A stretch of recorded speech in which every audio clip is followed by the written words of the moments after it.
আগের দিন আমরা একটা হনুমানজির গল্প শুনেছিলাম, আজ আর একটা শুনব।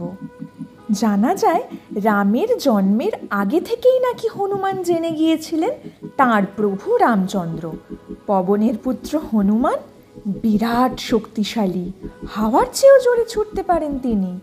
সূর্যকে লাট্টু ভেবে গিলে ফেলার গল্প তো তোমাদের বলেছি।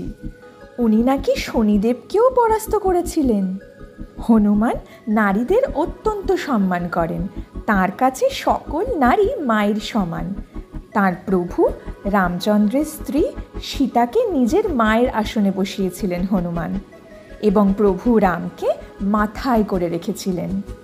জানো কি, এই রামচন্দ্রের জন্যই উনি সারা শরীরে সিঁদুর মেখে থাকেন। এর পিছনেও একটা গল্প আছে, সেটাই তোমাদের আজকে বলবো।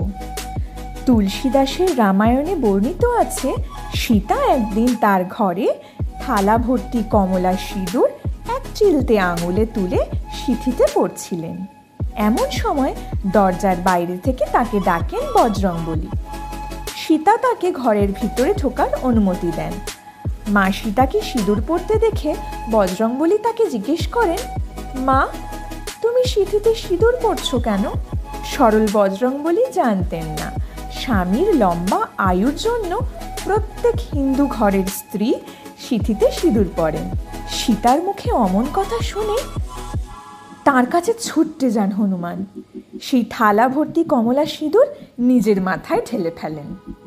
তার গোটা শরীরে সিঁদুর লেগে যায়। মা সীতা অবাক নয়নে তাকে প্রশ্ন করেন, এ তুমি কি করলে হনুমান?